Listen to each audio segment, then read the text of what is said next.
a gente está diante de um manejo medicamentoso, acho que a gente tem, eu coloquei essas 4 opções na lousa e de uma maneira didática a gente vai ver cada uma delas.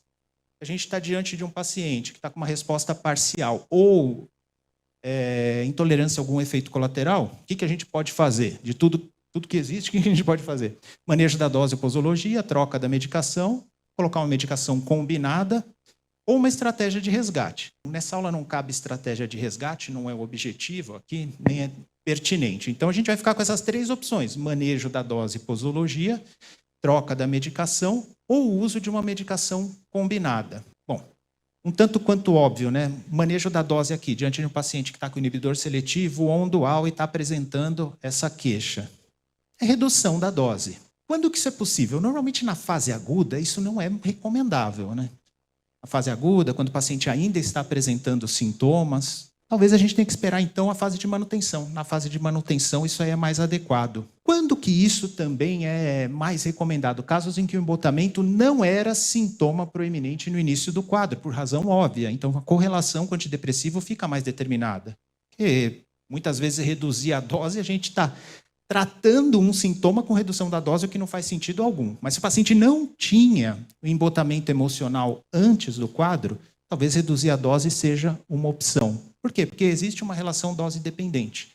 Reduzindo a dose, talvez a gente consiga manter a melhora clínica e diminuir o efeito colateral. Pode acontecer o contrário também? Pode, mas é uma tentativa. Por isso que eu digo para vocês, né? Vamos fazer com parcimônia, ajuste a cada 5 meias-vidas, vamos reduzir com parcimônia, até porque a gente pode conversar com o paciente. Apesar do efeito colateral ser incômodo, ele não é potencialmente grave e é um efeito colateral benigno. Eu quero dizer que se a gente parar esse antidepressivo, se a gente trocar, enfim, se você desistir de usar essa medicação, eu te apoio na troca e esse efeito colateral passa.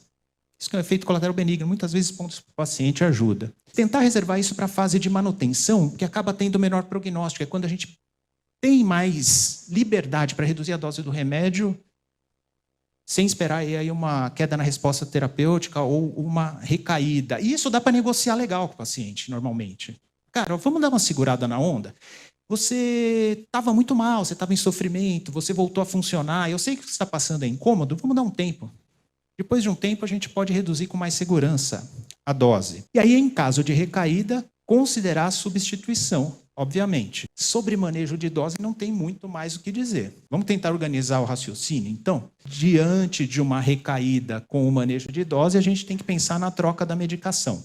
É a segunda opção que a gente tem. Discutir abertamente com o paciente. Gente, eu coloquei na tela aqui algumas coisas de extremo bom senso que o CAMAT traz quando a gente fala a respeito da decisão de trocar ou não medicação antidepressiva. Então, levar em conta, o primeiro item, eu acho que é o central aqui, né? Intolerância, né? Ou efeitos colaterais inaceitáveis. A gente está discutindo a troca da medicação, é porque o efeito colateral está inaceitável para o paciente. Falta de resposta clínica. Se houve uma resposta completa do paciente, se o paciente está em remissão, isso fala a favor de manter o remédio. Se a resposta foi parcial, insuficiente, e ainda por cima o paciente teve embotamento emocional, isso fala a favor de trocar. Poucos ensaios prévios, isso fala a favor de trocar a medicação. Agora, se o paciente tem uma depressão que já está de difícil tratamento, já teve 3, 4 ensaios prévios, e teve uma resposta ainda parcial com o antidepressivo que a gente está usando, isso fala a favor de manter.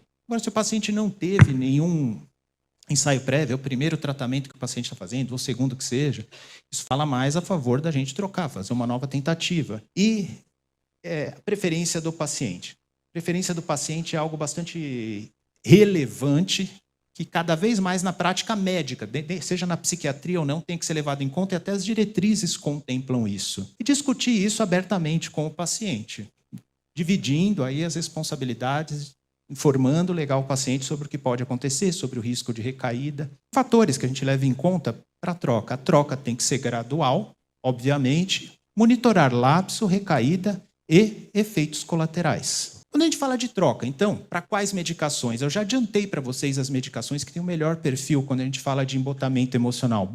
Ibupropiona é sempre lembrada, tanto com relação ao embotamento emocional, quanto com relação à disfunção sexual. Ibupropiona tem o menor risco de embotamento, E lembrar sempre que a gente pode estar lidando com um sintoma residual.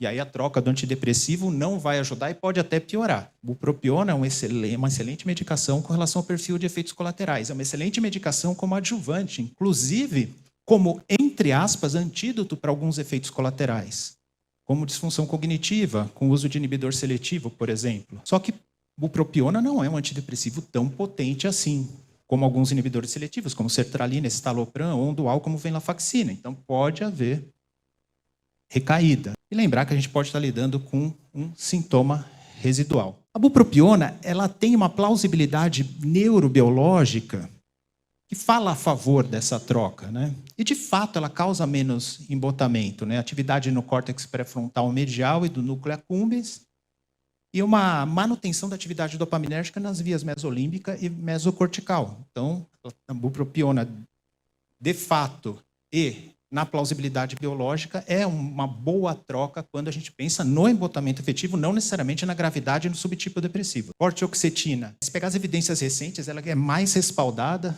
por estudos abertos e controlados e provoca uma redução relevante do embotamento após 6 semanas. Entre metade a 2/3 dos pacientes deixaram de relatar embotamento emocional. Taxas de remissão de 50% em 8 semanas. Então, vortioxetina é um antidepressivo potente sem sulato, para depressão sem sulato, e quanto ao embotamento emocional, também é uma boa opção, quando a gente fala de troca da medicação. Mirtazapina é muito pouco lembrado nesse assunto aqui, né? Uma substância muito pouco lembrada.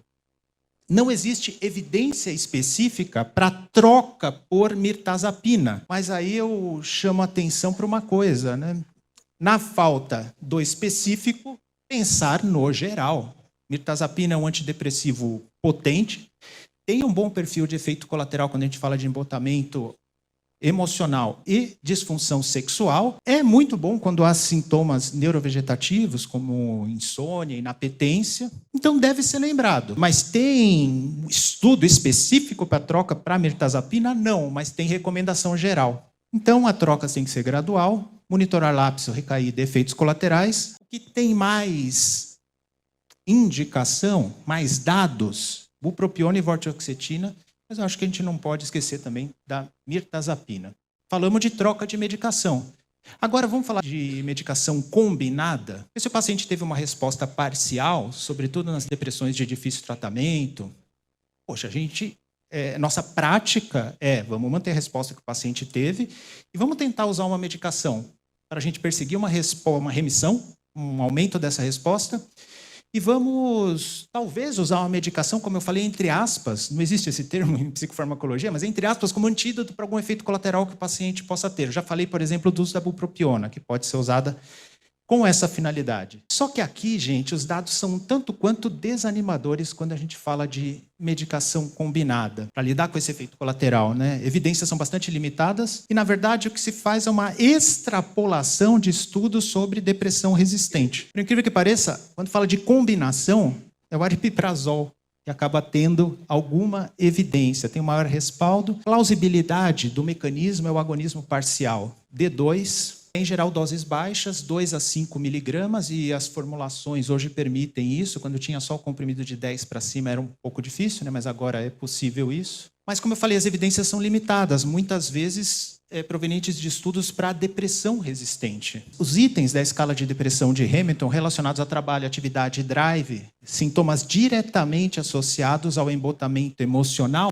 melhoram, as pontuações desses itens melhoram com a associação de aripiprazol. Então é uma evidência indireta, mas não deixa de ser uma evidência. Na falta de evidências melhores, então o aripiprazol pode ser uma opção como combinação. A bupropiona, ela tem um racional neurobiológico. E a combinação com bupropiona, com inibidor seletivo, é uma combinação que eu uso bastante, mas não com esse objetivo. Dados clínicos disponíveis não confirmam eficácia robusta para esse fim. E, gente, pode extrapolar também para disfunção sexual, tá bom?